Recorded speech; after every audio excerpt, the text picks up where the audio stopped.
Good evening and welcome to the LWD Labour Women's Declaration Fringe.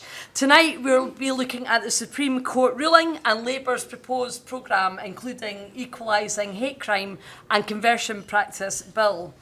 I hope you've all had a great first day at conference and well done from everybody who's came to this Fringe, because it's obviously going to be the best one, so good choice. For those who don't know me, my name is Tracy Gilbert and I'm the MP for Edinburgh, North and Leith. And I want to thank, first of all, Labour Women's Declaration for organising this Fringe tonight. I'm only one of a number of MPs and peers who work closely with Labour Women's Declaration on many issues, and I want to thank them for their help, their insight and expertise that they provide to us as MPs, which helps us to support and raise these important matters in Parliament. So a huge thank you to them.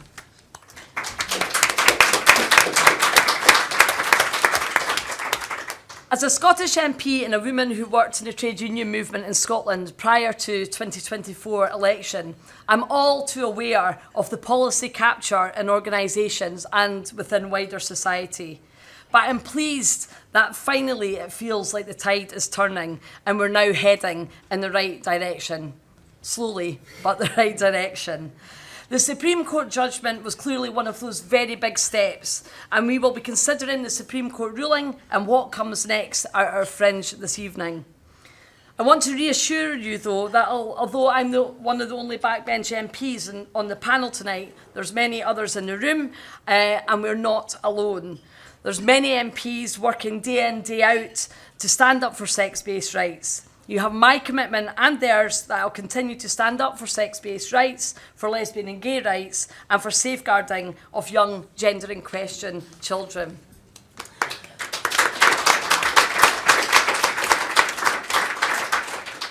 I also think we need to be clear that our politics and our party has been out of sync with the general public on sex-based rights for a number of years. It was absolutely correct that Anas Sarwar and Jackie Baillie, the leader and deputy leader of Scottish Labour, expressed their regret for support of the Gender Recognition Reform Bill in Scottish Parliament in 2022. Opinion polling is clear on the view of the wider public. A YouGov poll commissioned by Sex Matters following the Supreme Court judgment followed that 63% of adults said that the Supreme Court ruling of the definition of a woman was the right decision. And even before the general election, a YouGov poll found that 50% of adults in the UK favoured amending the Equality Act to define sex as biological sex.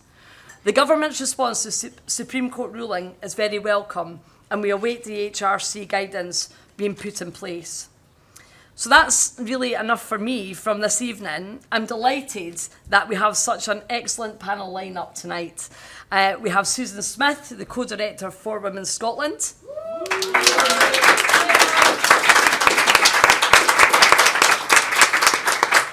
Sarah Vine, KC from Doughty Street Chambers. And Dee McCullough from Lesbian Labour and Lesbian LGB. I'll be asking each of them to speak for 10 minutes tonight, and there'll be plenty of time, hopefully, for questions at the end. In terms of housekeeping, do help yourself to food and drinks. Try and do it quietly, not to distract the guest speakers tonight. We're not expecting any fire drills, and can you please make sure you turn off your mobile phones? I'll let you rustle in your bag to do that while I think. So, without any further ado, I'd like to introduce Susan Smith as our first speaker tonight. Susan is a mum living in Edinburgh, looking after her 3 children. She's a former financial advisor with a career involving work in the city and on Wall Street. This was all before she became a co-founder of For Women Scotland. Through Mumsnet, Susan met Marion Calder and Magdalene Burns, and in 2018 they formed Women's Scotland, For Women Scotland.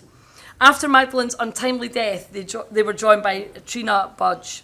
Since then, they've been fighting for women's rights, most notably challenging the definition of women and gender representation on Public Boards Scotland Act 2018, which led to the historic Supreme Court win earlier this year.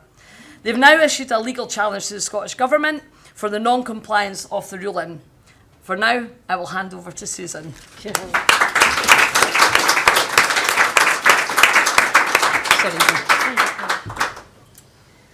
Thank you so much.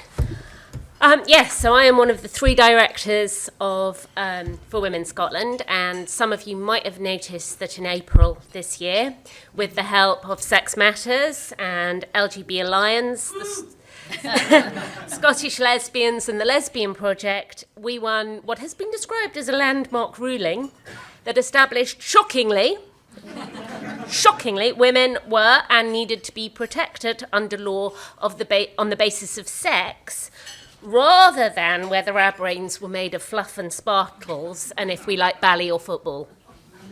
I like ballet, by the way, so clearly I'm a real woman. When we look at the sweep of history, I always say that women's rights are pretty much in their infancy. I actually did a little mini pilgrimage the other day to the grave of Mary Wollstonecraft, her final resting place. She was reinterred next to her daughter. And I imagine she might have had something to say about what's been going on, because it's quite extraordinary that people could spend thousands of years oppressing women on the basis of their sex, only to decide that it's immaterial the minute we win equal rights under the law. Mary actually said men who are inferior to their fellow men are always most anxious to establish their superiority over women. So I think there's a life lesson there for us all. Anyway, the Supreme Court ruling's been celebrated as a moment of clarity, or as the herald of an incipient fascist regime, depending on whether or not you think that allowing women safety, dignity and privacy is up there with pestilence, war and famine. So why was it a very obscure piece of Scottish legislation that had such a seismic impact? Well, I believe that some of this is a bit of an object lesson on political failure and cowardice, but also on overreach and hubris. And I hope that it will serve as a cautionary tale. Many people forget, I think, that this case that culminated in the Supreme Court was not our first rodeo. In 2022, we won our first judicial review, which should have been far more impactful than it was. The original Gender Representation on Public Boards Act, which we challenged, had defined women in the broadest possible terms. It conflated the protected characteristic of gender reassignment and sex, and basically reduced women to the name on a utility bill and pronouns.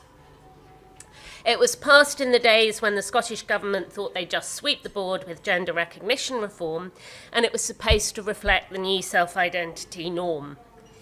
However, by putting it in explicitly into legislation, the lobbyists who wrote the definition in committee and their allies in government completely overreached, because they put in something that was not supported by equality law. And it allowed us an opening to go to court. And although it was finally settled in the Scottish court, it was persuasive for the rest of the UK. So it was really frustrating that most organisations just ignored it and continued to allow people to self-identify into spaces for women. Male murderers remained in female prisons, and Edinburgh rape crisis was headed by a trans-identified man who said that rape women should reframe their trauma if they objected to male counsellors. So at this point, the Scottish Government did us actually a favour. It didn't seem so at the time, but they struck out the self-identification definition and they put in one that relied on the possession of a gender recognition certificate. At the time, they were pushing gender recognition reform through Holyrood, and they were saying in Parliament that this piece of paper didn't change your rights at all. But in court, they were saying the exact opposite. So we decided we had to keep challenging and we had to get clarity, because if nothing else, we wanted to know what we were fighting. So the Supreme Court actually ruled on a fairly narrow question, whether a subsection of the group covered by the protected characteristic of gender reassignment had changed sex for the purposes of the Equality Act. And this is another thing that people willfully miss, because most of the so-called rights that people are now saying they have lost were never under consideration at all by the court. They were only looking at the few thousand people who have a GRC. So in the wake of the ruling, some people are still desperately insisting on ploughing the illogical and incoherent farrow that is gender identity ideology. And there's also been a great deal of misinformation, as I said. I'm always astonished as well by certain individuals, some politically connected, I'll just get Liberal Democrats, Green Party, who will pop up and tell us to focus on more important matters like the economy. Great, well done, chaps, but strangely the argument never seems to run the other way. Why can they not stop trying to reduce women's status in law and focus on those things? They're not content that gender reassignment remains protected and that adaptation should be made for those individuals. They just want an access all areas pass. And unfortunately, this resistance is especially acute in Scotland. We're a smaller country, more liable to capture. We were perfect for the Denton's playbook, which some people may have heard of. And the Scottish Government has been telling us they have to wait for EHRC guidance. They don't, and the EHRC has been very clear, they have to obey the law. But they're dragging their heels. So this month we've said we will go back to the courts because at the moment we still have policies that say a man can be placed in a woman's prison based on his self-identification, even though that has been manifestly unlawful since we ran our first judicial review in 2022. The other policy we're challenging is on schools, where they are saying that boys who identify as girls can use the girls' changing rooms or identify into the girls' sporting teams. But it's not just the government and councils, although that's an important area. And so if I were to beg Labour members to do anything, it's please, please, please deal with the unions.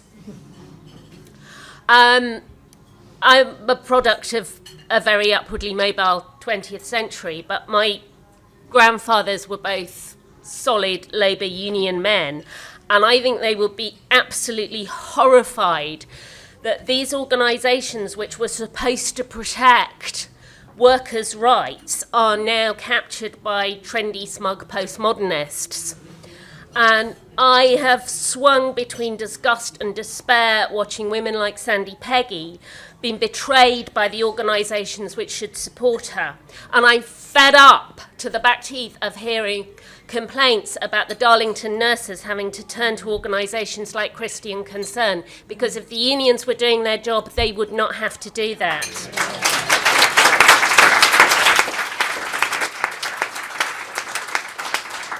You don't have the luxury of purity politics when you're trying to feed your family. And if anyone should know that, it's the unions.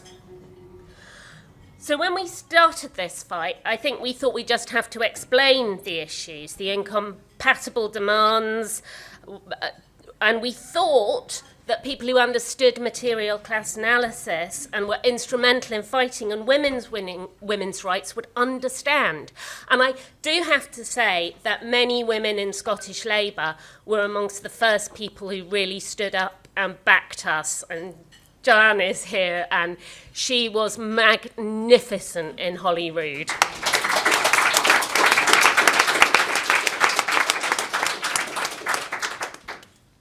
So I just think that in a world where truth and evidence and science has never been so important, especially in challenging so many misconceptions that are floating around in all kinds of areas of life, I just don't think we should hand devastating weapon to people who actually aren't that interested in the truth themselves. How can we ask anyone to trust us on the science of vaccines or the environment if we pretend we don't know where babies come from?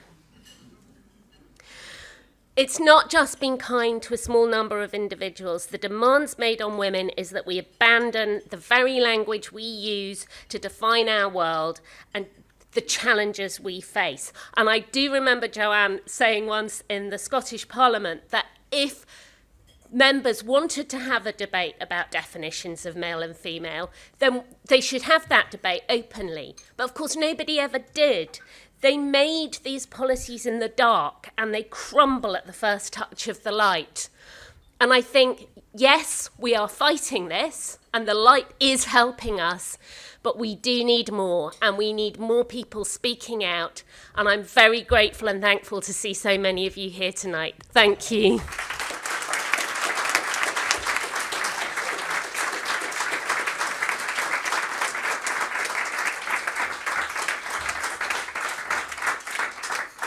Thank you, Susan, and thank you for your relentless campaigning on behalf of women across the whole UK for what you've done so far and what I'm sure you'll continue to do. I was just laughing at you hear the music outside.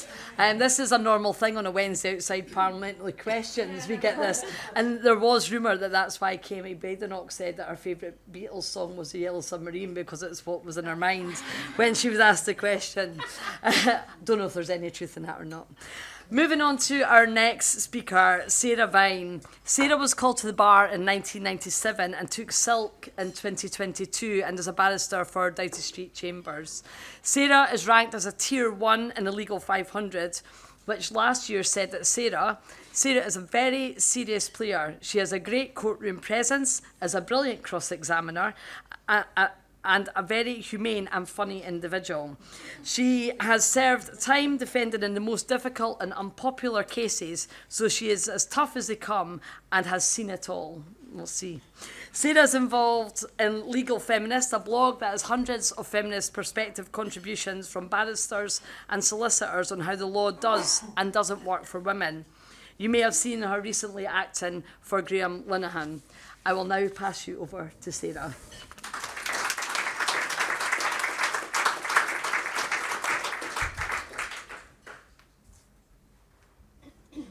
It's always going to be a treat to have to follow Susan Smith, isn't it? Brilliant. So I'm afraid it's to borrow from Elvis Presley, a little less inspiration, a little more statutory interpretation. I've got loads written on this, and I'm not going to get through loads in 10 minutes. So obviously this is just going to be headlines. Some common difficulties with legislation in respect of hate crimes and in respect of conversion practices bans. The common difficulty, first and foremost, is you cannot protect what you cannot define. I went to Stonewall session earlier today, and there was a great deal of compassion, decency, and values being talked about. I would like to introduce a little cold water of reality, that the criminal law is not there to protect or promote compassion, values, or decency. Criminal law is there to deal with the worst and most unacceptable forms of human behaviour. That's what it's for. Nothing else. Criminal law is not there to promote or protect equality or to protect people from discrimination. That area of law is called equality and discrimination.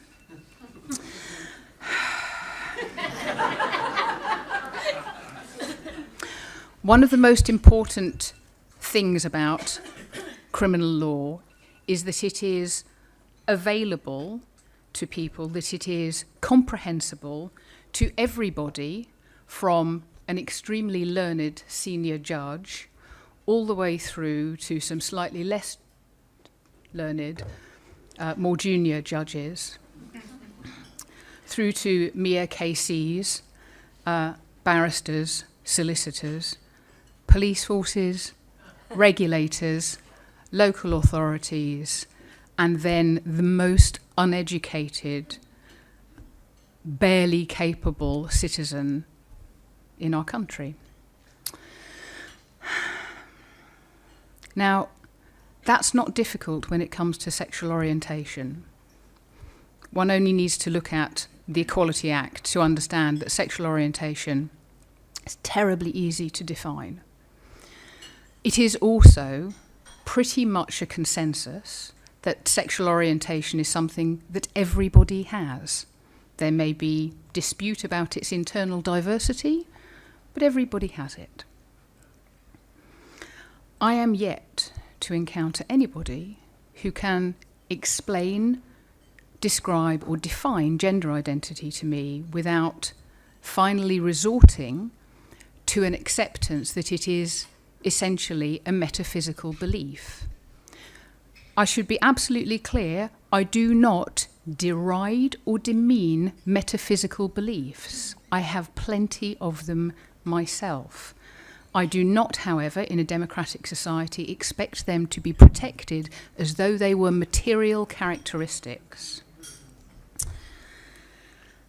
So, your hate crime.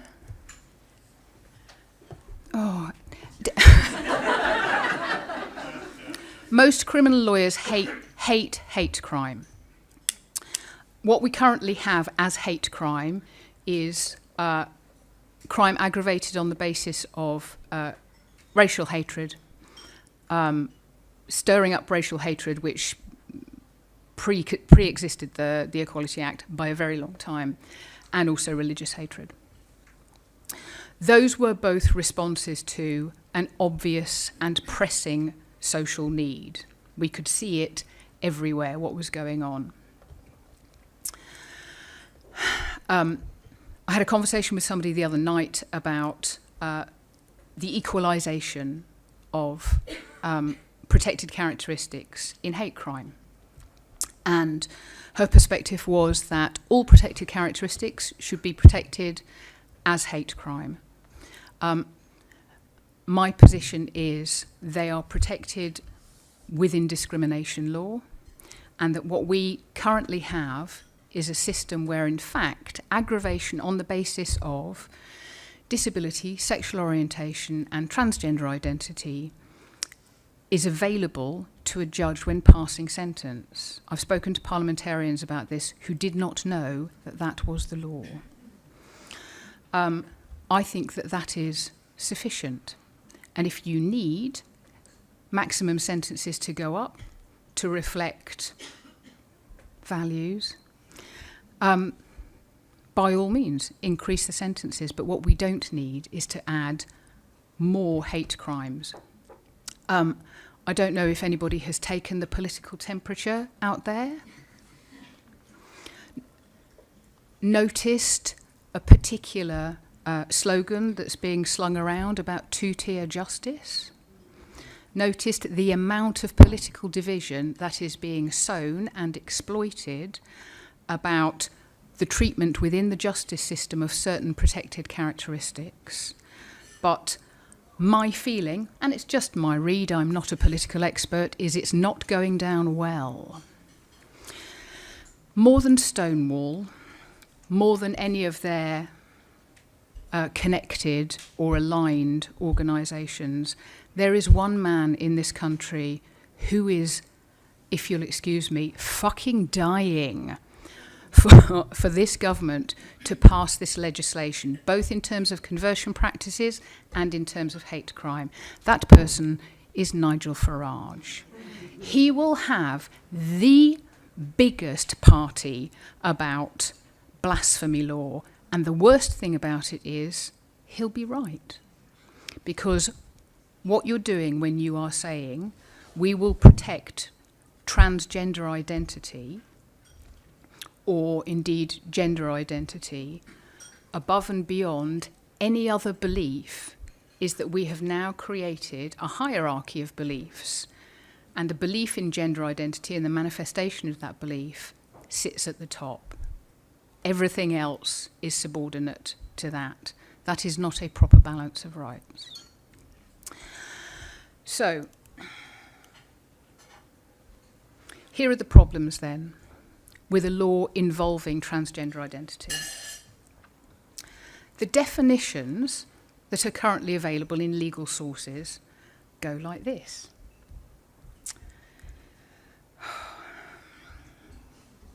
Section 11 of the Hate Crime and Public Order Scotland Act 2021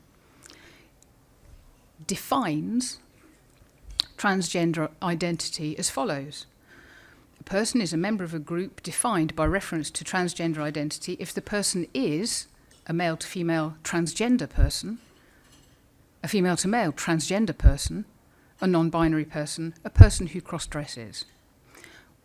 When you boil it down, the definition of transgender in that act is transgender. Helpful. Section 66(6), it's probably a coincidence, of the Sentencing Act states this: references to being transgender include references to being transsexual or undergoing, proposing to undergo, or having undergone a process or a part of a process of gender reassignment. What the keen-eyed and keen-brained among you may have noticed there is that that is not a definition, because a definition, by definition, excludes everything that does not fall within it. That definition excludes nothing. It tells you what it does include, but it doesn't tell you what it excludes. This, however, is my favourite. It's not law exactly, but this is taken from the Crown Prosecution Service charging guidance on consent, specifically sexual consent. These are the words that they have used and published. The way in which someone is perceived or experiences themselves is commonly known as gender identity.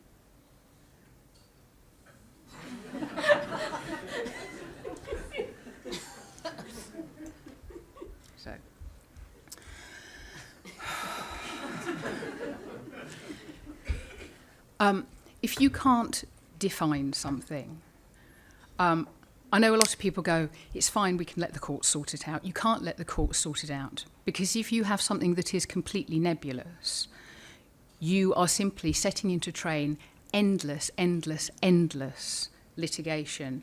And along the way, with that endless litigation, you are going to have people wrongly convicted of a criminal offence who may not end up with their convictions overturned.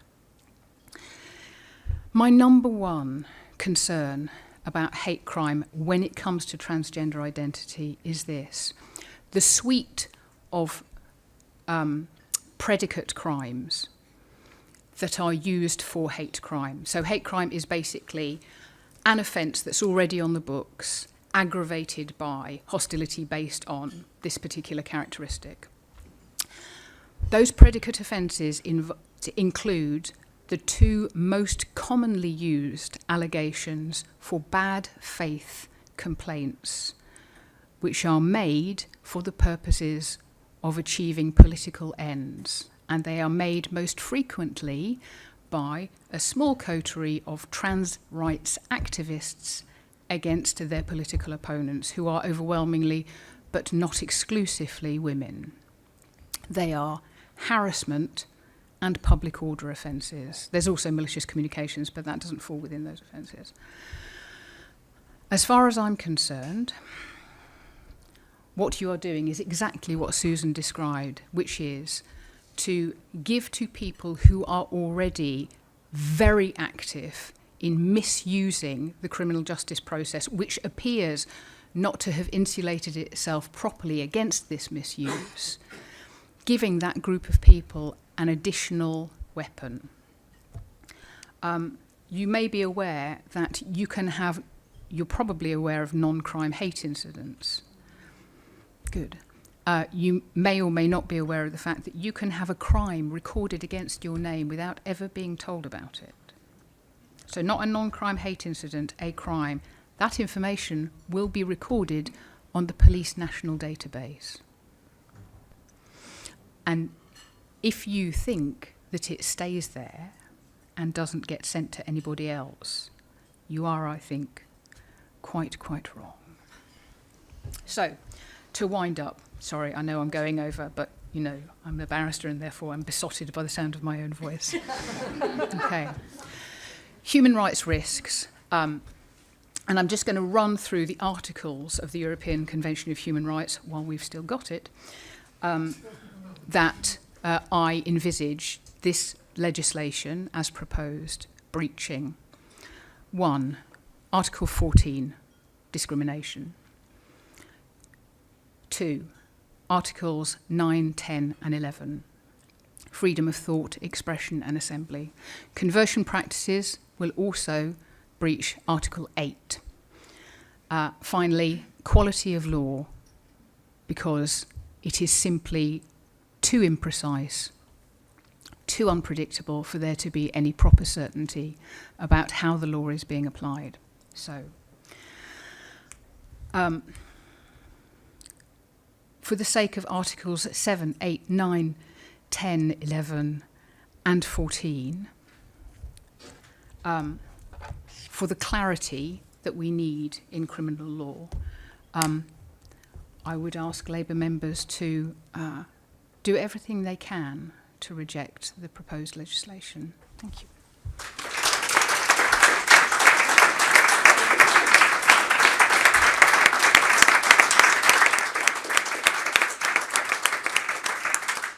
Thank you, Sarah. I'm sure there'll be many questions for you at the end of tonight's session. Our final speaker tonight is Dee McCullough. Dee McCullough has been a teacher, a carpenter, a gas engineer, and most recently run her own renewable energy company. She's also been a lesbian organiser and activist for over 40 years. First at Nottingham's Women's Centre and then Swansea Women's Centre, where she's founded Women's Zone, a newsletter for lesbians in Wales, which has more than 500 members. She's active in the Labour Party, being a member of LWD and Lesbian Labour. She's also one of the founders and co-chairs of Labour LGB.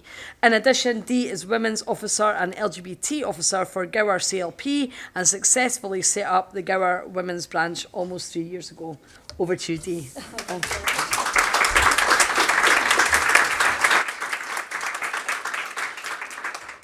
Okay, it's going to be a wee bit different to your other two experts there. But I'd like to first of all thank LWD for giving Lesbian Labour and Labour LGB a platform at National Conference to have our voices heard. Because it's a very rare thing for lesbians and gays to be listened to and to be heard. So in the days before we were largely silenced, the Labour Party used to consult with lesbians and gay men and supported us by, amongst other things, repealing Clause 28, introducing the Civil Partnership Act in 2005, and bringing in the Equality Act, providing us with protection from discrimination because of our sexuality. Before this legislation, we were demonstrably second-class citizens. Labour recognised this and offered us equal rights. This gave many of us the confidence to come out and take our place fully in society. After the dark years of AIDS crisis and Section 28, we finally felt that we were accepted. Those seem like the good old days, because a decade or so ago, we lost our LGB autonomy, and we were forcibly teamed with TQ+. No one asked us for our consent. These days, most people hearing the term LGBTQ+ instantly think of transgender issues. The creation of the LGBTQ+ involved the amalgamation of two protected characteristics. The characteristic of sexuality, which covers LGB rights, and the characteristic of gender reassignment. But those characteristics have fundamental points of conflict. LGB people are happy with our sex. TQ+ people deny the importance of biological sex and prioritise indefinable gender feelings. This conflation of sex and gender is everywhere, including in the Labour Party. Earlier this year, I was publicising Labour LGB at the Labour Party conference in Wales, where I live, and some union reps and Senate members asked me, "But where's the T?" and proceeded to tell me there's no LGB without the T. Well, I can tell you there certainly is, and there always has been. It's this conflation that resulted in, for women, Scotland's case against the Scottish Government and the Supreme Court judgment in April. The judgment acknowledged the importance of the lesbian interveners in the case, and for the first time in years, lesbian rights were seriously considered. The court agreed that sex must mean biological sex, because if not, lesbians and gay men would be expected to accept those of the opposite sex as potential partners. And that would render the protected characteristic of sexual orientation as meaningless. The ensuing outcry about protecting trans rights has drowned out the relieved voices of LGBT people. From all the trans-focused commentaries, you could be forgiven for not realising that lesbians were actually central to the Supreme Court judgment. The ruling was momentous. It is momentous. Our existence and the definition of lesbian, as legislated in law, was finally validated. So we expected the law to be implemented, policies to be rewritten, and to have our rights of association upheld. We're still waiting. Virtually no one in public sphere has celebrated the implications for lesbians and gay men. No one has acknowledged the years of fear, the loss of our communities, our friendships, our societies, and our support. The impact of this loss has been hugely damaging.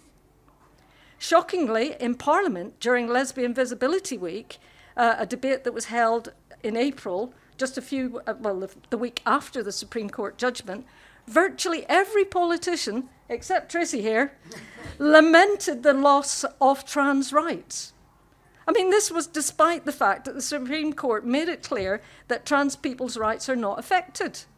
But in this lesbian-focused debate, the word trans was mentioned 32 times, non-binary 6, and gender identity was thrown around freely.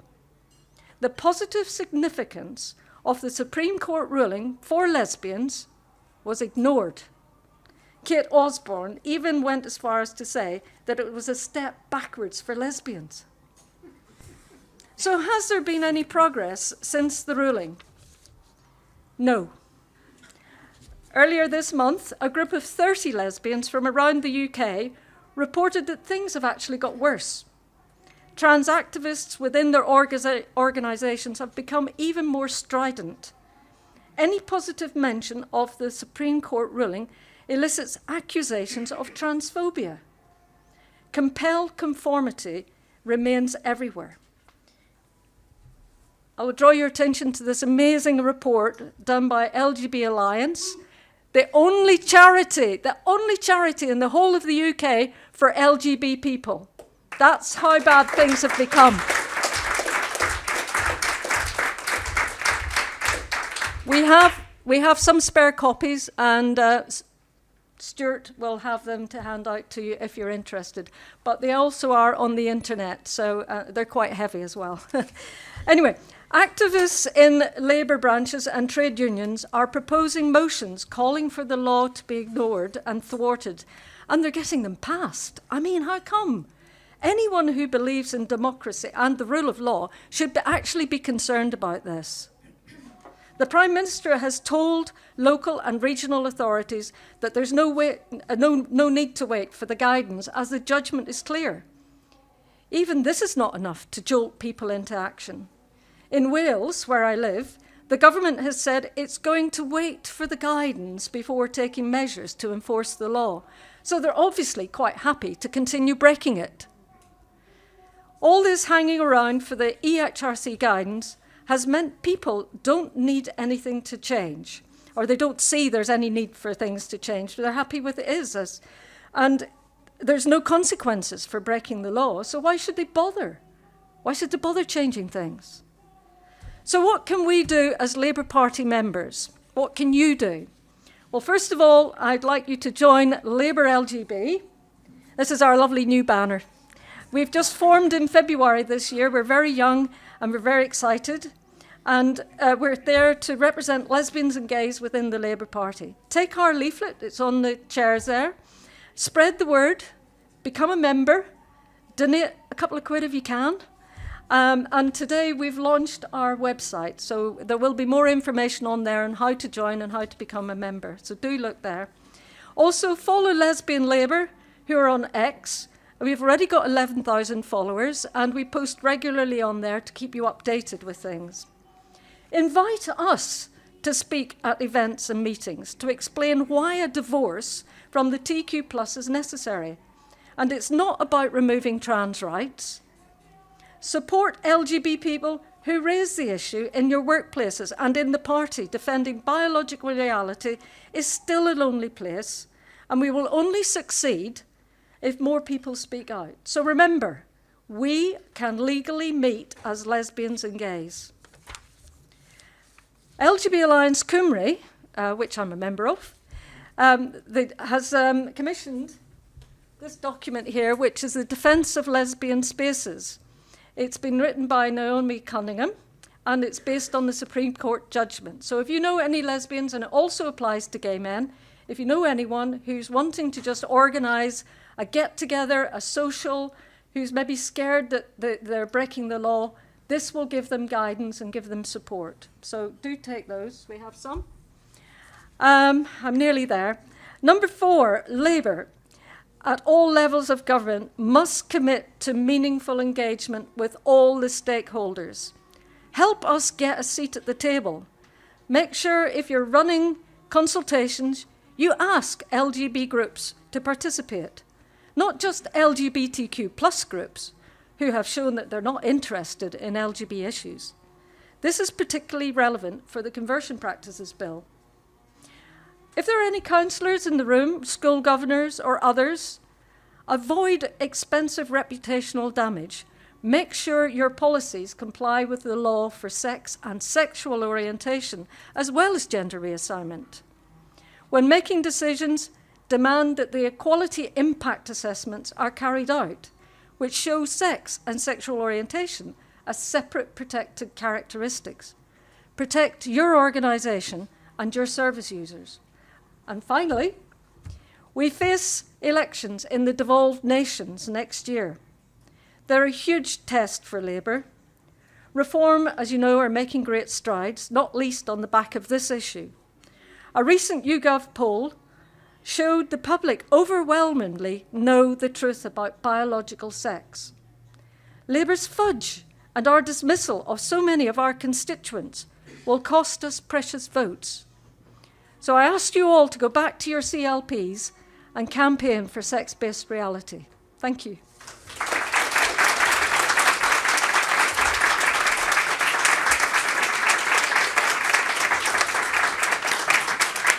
Thank you.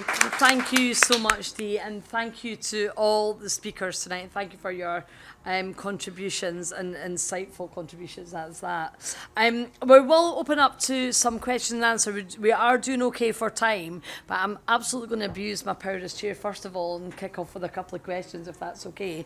Firstly, to all the panellists, as members of Parliament, and I see there's others in the room and elected members, from the discussions tonight, what do you think our immediate priorities should be for myself and my colleagues, and what should we focus on?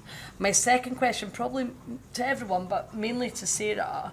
This week we've obviously heard about the introduction of identity cards. Now, regardless of how we feel about digital identities, how do you think we can guarantee that sex-based data is used accurately? And what problems do you envisage if this policy is to come forward? 2 easy ones to start with. So who goes first? Any of you. I'll go with you, Dee. I'll go first. Right, okay. Finish first. Well, I would say it's a really simple one. LGBT, lesbians, gays and bisexuals, we want to be consulted. We want a seat at the table where there's any discussion about anything that involves us or young LGBT people. And that includes the Conversion Practices Bill. It includes puberty blocker trials, which I don't think should be happening at all. It includes issues around cross-sex hormones. It includes education. You know, what are we teaching young people? So that's what I'd say. Please get us a seat at the table. Thank you.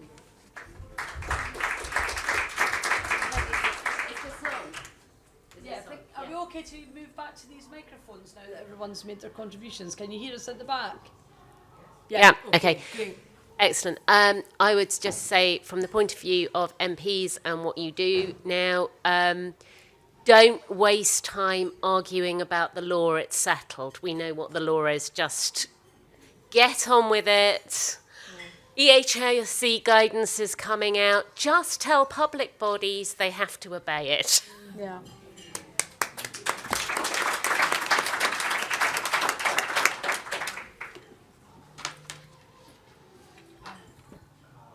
the first, frankly, laughably easy question. Can't you hear me? It's just as well. Okay, can you hear me now? Yeah, that's Okay, all right. In response to the first question, what I would say certainly as far as any Labour activist or representative, I would say bear in mind that the introduction of further criminal offences as proposed in respect of transgender identities, so that is hate crime or conversion practices, will effectively involve asking juries and magistrates to make political decisions, because you will decide whether something amounts to hostility on the basis of somebody's gender identity in accordance with where you are in this discussion, where you are in this debate. So I don't think that misgendering somebody is demonstrating hostility to their transgender identity. I don't think that dead naming somebody is demonstrating hostility towards them. Other people will. If you are asking juries and magistrates to make political decisions, you are stepping outside the proper remit of the justice system. You are effectively, my position is you're effectively subverting what that system is intended for.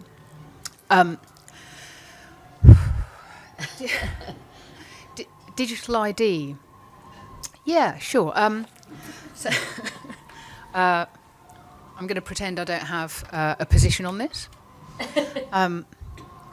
So what I would say is this. In fact, Susan and I were talking about it earlier, and she said blockchain, which I think is ingenious.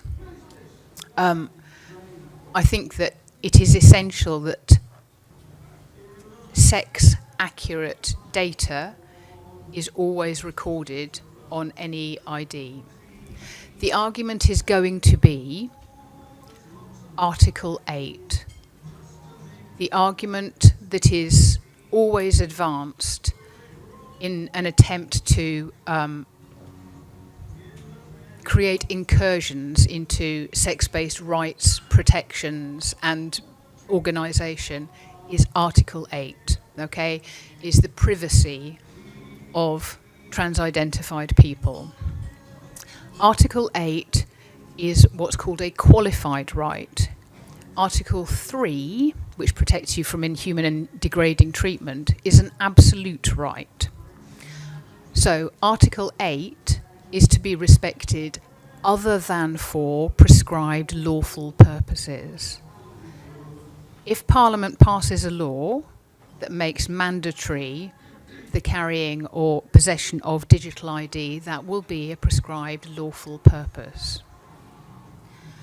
So the Article 8 argument will fail, because if it is Parliament's intention that we will use digital ID to ensure that a person remains who they were for the purposes of, for example, migration and work and health, there is no reason at all why that consistency cannot be maintained on a digital ID. So if somebody changes their gender, changes their name, etc., there needs to be a marker on that digital ID indicating that that is what has happened, so that people cannot use those freedoms to escape.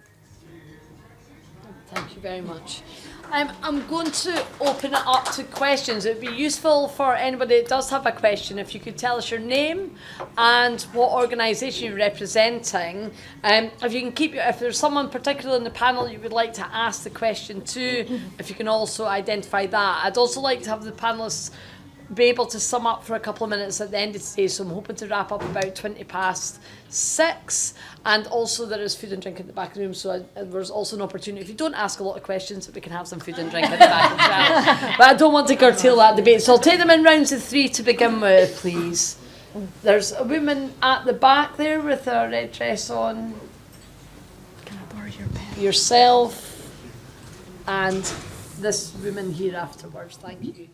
Thank you. Yeah, thank you. Just introduce myself. I'm Amina Ibrahim. I'm a councillor in Haringey, and I suppose my question is more of a political one in terms of how do we regain the political ground on this as a party where the far right is defining it for us, and even though the party has been dragged kicking and screaming to a position that a lot of us are far more comfortable with, that doesn't mean that actually the public think that we have changed our views on it, and I think that poses a big challenge to us, because I think ultimately that we've got parties, we've got people who've left the Labour Party claiming to be to the left of us, who are defining what we view as sex-based rights as socially conservative, and how do we redefine, actually talk about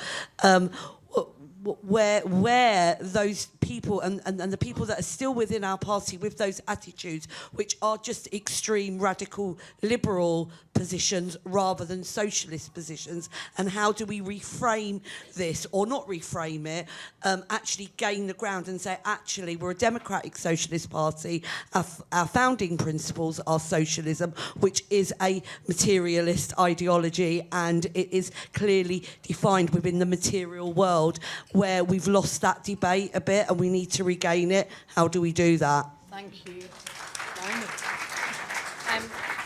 Gentleman here at the front, Angie.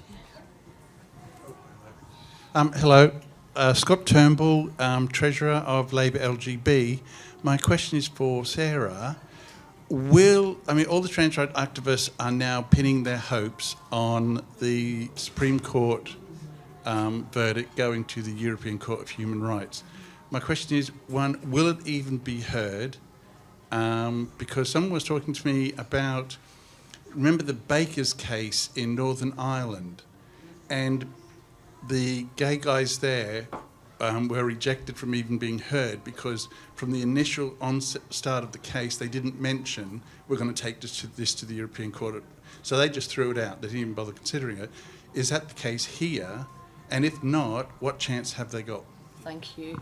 There's a woman just in the middle over there. My name's Linda Smith. I'm a city councillor from Oxford. I'm absolutely dismayed at the decision of the Labour Party to cancel Women's Conference. I just thought that was worth mentioning here, and asking what your thoughts were on that. So they've said it's because they're awaiting guidance, so that they can know who a woman is, to allow them to attend the conference. Do you think the guidance will sort that out for the Labour Party? In the meantime, is there anything in the publication you referred to about the rights of lesbians to associate freely together, that could be useful and, sent to the Labour Party NEC for them to help organise Labour Party Women's Conference next year? Thank you very much. Where will we start? Sarah ran off. Okay, we'll maybe start with Dee then. Oh, blimey. Questions. Well, I can't answer the one for Sarah, so I'll leave that to her. I think the one I choose to answer is the last one, about the Women's Conference. I think the main thing is that the Labour Party just has to accept the law. We live in a democratic country. If you can't accept the law, then we're not a democracy anymore. So the Labour Party's got to really accept that, and the government's got to implement it. And if they do that, then we'll have a women's conference. It's really got to be that simple. Yeah? Oh, yeah. I'm just being told, in the audience, or the speakers? Okay, all right, okay. If you can stand up when you're speaking so people at the back can see you, but I think you'll be picked up by being heard. Susan, maybe to answer some of those questions. Thank you. Yeah. I think, ultimately, I don't think people should ever be scared off by what other political parties, especially parties like Reform, are up to. Because actually, Reform don't understand this at all, and they get it really, really wrong. And the fact is that women's rights have come from the left. They really have. Yeah. And ceding ground now is probably the stupidest thing any political party could do, because it needs to be recaptured. It is about material class analysis. It is about understanding equality. It is about ensuring that men and women are on the same footing in the world. And that has to be preserved and that has to be protected as something that the left is comfortable about talking about. Because some of the most powerful speeches I hear now in Scotland do come from the Conservative Party. I've got to say, the women in the Scottish Parliament. But recently we had Pauline and Jackie came to our rally from Scottish Labour, and they were absolutely magnificent, and I'm so glad that, you know, that voices are coming back through from Scottish Labour. I'd just like to say very quickly on the appeal to our KC says, A, he doesn't think they're going to take it. They might take it. If they take it, it'll take years. And I do not like the fact that a lot of people, including the Scottish Government, are sitting there going, we have to wait and hear what Europe says. Well, that could be a decade away. So no, the law is the law now, and get on with it.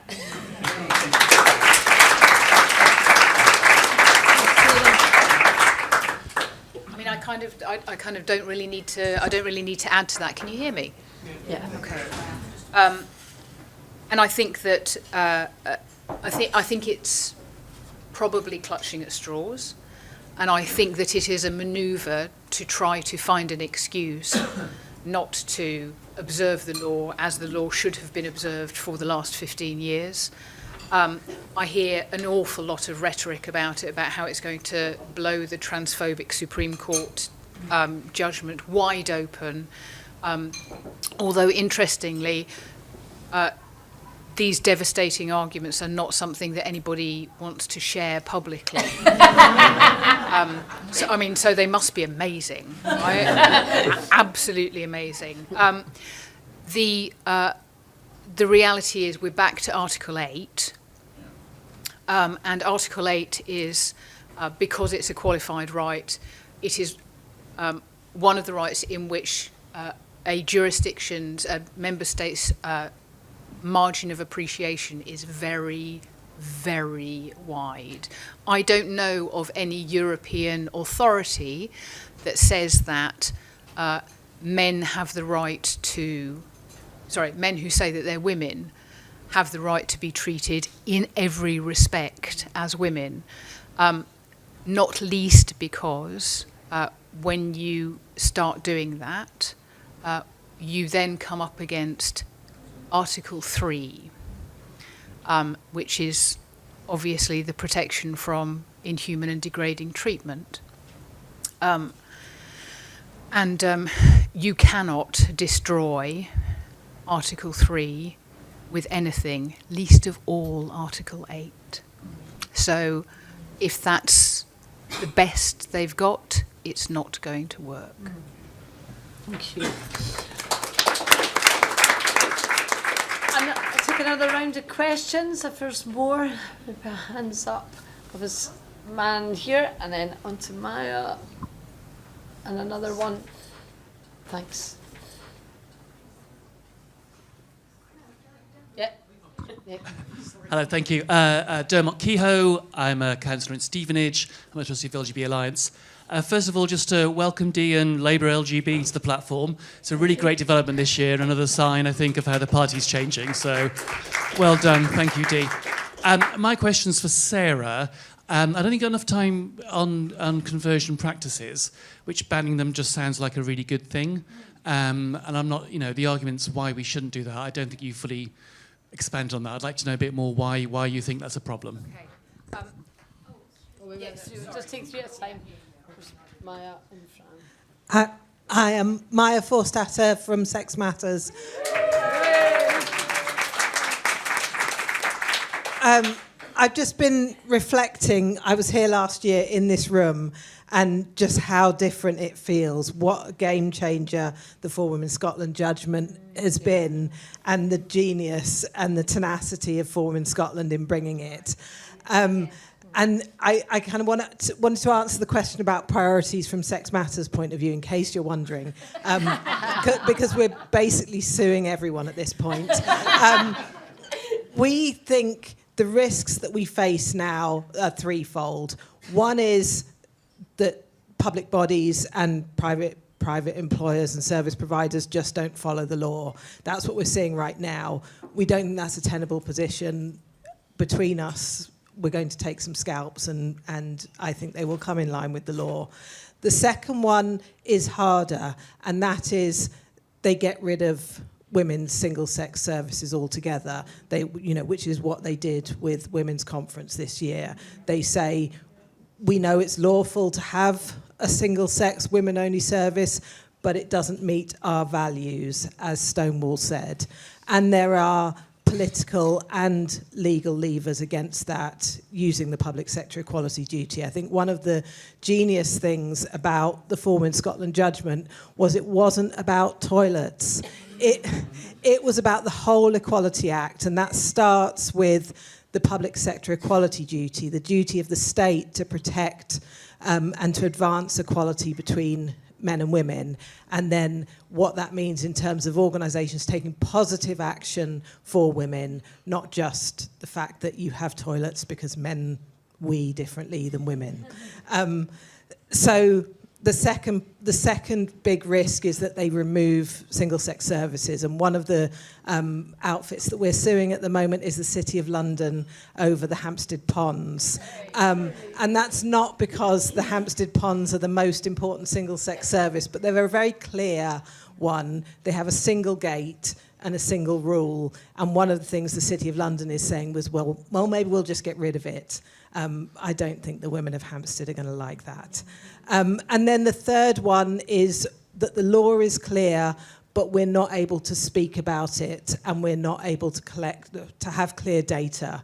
So if you're still afraid of being reported to the police for misgendering, for saying that someone is male or someone is female, then you can't enforce and follow the law.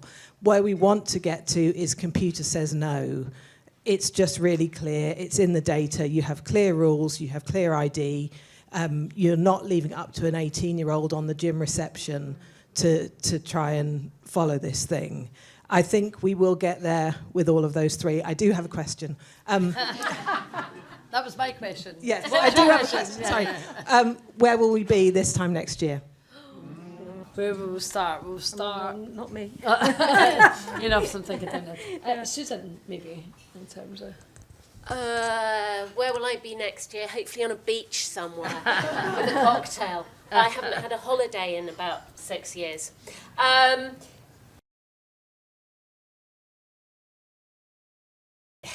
There can be a debate, and I think if it's laid before Parliament, if nothing happens 40 days, then it just passes into the realm of the living. I think there are some people who are going to be demanding a debate, and I'm not quite sure what the mechanisms are for ensuring that happens. But if it happens, I think it could be a bit ugly. So that, again, it kind of behoves probably the government to keep a tight rein on what their own members of Parliament are going to do about that. And what's the other one? Maya's question about where you're going to be. So you're going to be on a beach, and then there was the other question around about conversion practices. Sarah, yes. I'm going to go over to the lectern. Okay. So on conversion practices On specifically, conversion practices, yes. and the other questions as well. Thank you. Because brilliantly, I've actually got a list here that I meant to read out to you, but I was so busy wanging on about other stuff that I completely forgot what's really important. Yes. Is this close enough? Oh, you love my lovely voice as much as I do. Okay, so I've got 9 points.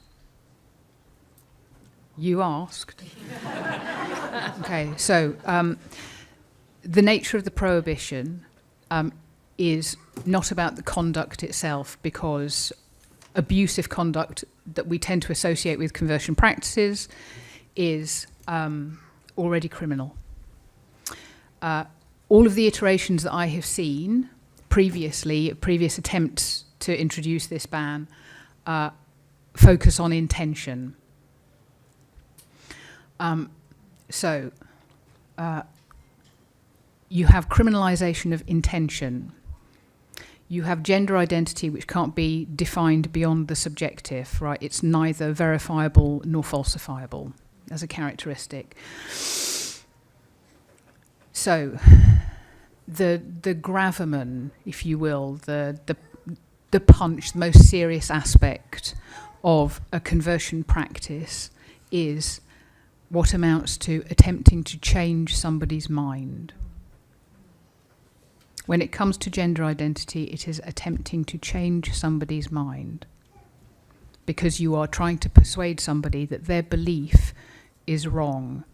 And when you start to think about that, you realise that that is absolutely the stuff of democracy and the marketplace of ideas, that we all spend our days trying to persuade other people that their belief is wrong.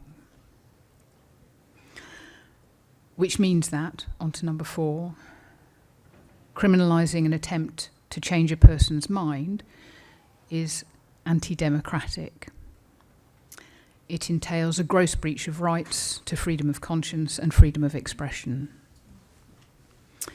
5th, the privileging, and I think I mentioned this, of one belief above all others in law creates a state-mandated ideology, promoting further division and hostility in an ongoing public debate, which I think we can all agree is pretty spicy already.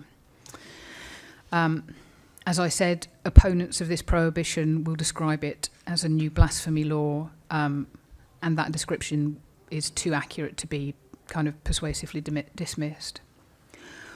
All sides in the debate, but in particular the sex realist side, will be exposed to a heightened risk of vexatious, politically driven complaints. Allegations, as I mentioned, will be decided according to the political beliefs of a jury, not according to the evidence. And that will strip an accused person of the right to a fair trial on exactly the same evidence, on exactly the same assessment of the evidence by 2 juries, one in Bradford, one in Brighton. A person will get different verdicts. That cannot be justice. The absence of clarity and predictability will render the prohibition impracticable, unfair, socially divisive, incompatible with ECHR, and a burden on public resources, and will almost certainly be the subject of a declaration of incompatibility with Articles 6, 7, 8, 9 and 10, and probably 14 of the Convention. If you want to know more about it, on Labour Women's Declaration website, there is an advice that I have written about this if you really fancy getting deeply legal about it. And for Dee, over to Dee. Okay. Well, where would I like to be next year? Well, I think one of the things that has been quite shocking is also that the Gay Men's Network had their venue cancelled for their conference next year, and we wonder why that is. Also, some gay men had a venue pull out from, they wanted to have a meeting, a social gathering, and they had that cancelled because they were gay men. So what I'd really like to think is that next year, lesbians and gay men can go out and have venues and have a social life and have friends without other people regarding them as being transphobic, hateful bigots. We are who we are. We should be accepted. So I'd love to see that next year. And what else have I got here? That's it. I'll leave that. And the divorce. The divorce. Yeah, just to say, I'd love LGB without the TQ+. We've got a final round of questions. I think, yeah, we've got 5 minutes and then we'll do some summing up. If that, are you saying no? On my clock it says 16 minutes past. There's one hand up over there, so maybe just take that one if there's no more. Hello, Lenny Cornwall, Richmond and Northallerton, CLP. I work for the NHS and my trust has introduced a new patient experience questionnaire, and like all these questionnaires, if you go through it, it asks you for your demographic data. So it asks, what is your gender? And then it goes to, is this gender the same that was assigned at birth? So I need to say I've kind of put an objection to that. But presumably when you get these forms that are asking for demographic data, they're looking for protected characteristics. Is that the purpose of it? In which case, is it a fair objection to say you should be asking for sex rather than gender? You should be asking for gender reassignment rather than is your gender the same as assigned at birth? For brevity, I guess we'll go with Sarah, Susan, and then Dee, and we'll give a couple of minutes summing up from each of you. Yes. Yes. Yeah, and collecting data, it has to be for a purpose. So if it's just a random nonsense, it's not for a purpose and they shouldn't be doing it. It should say sex, that's a protected characteristic. And there's no such thing as gender assigned at birth. Also, when you look at the census, one of the issues is that's how they worded it on the census, and you ended up with a load of people in Tower Hamlets very confused, saying no, their gender wasn't the same as their sex assigned at birth. And Tower Hamlets is not a hotspot of gender reassignment. Okay, thank you so much. Thank you for all the questions. I'm just going to give the panel a couple of minutes for any final comments or any summing up that you want to say. Starting with, sorry, I put you on the spot. Okay, don't start with you. Is there any points or anything additional that you wanted to add at this point? Not really, just, there's going to be a lot of pushback, so it's just about making sure you're visible and that you're still speaking out locally and to politicians and making sure that our opinions are... We don't give up. We can't give up. Okay, thank you. And Dee? Just remember, sexual orientation is one of the protected characteristics. We're not hateful bigots. We're actually just ordinary people who want to get on with our lives. So, stand up for us, support us, and get some leaflets from us. Okay, thank you. So, thank you for all those final points. Before concluding our Fringe, and I think there will be time to grab some food and drink before we go on the way out, can I first of all have a huge round of applause from Susan, Sarah and Dee for taking the time to join the panel today.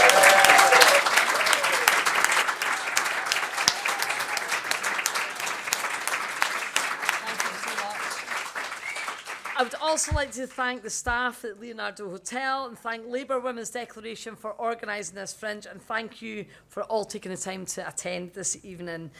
Please do drop by Labour Women's Declaration stall. It's at J19 in the exhibition hall if you've not already been there.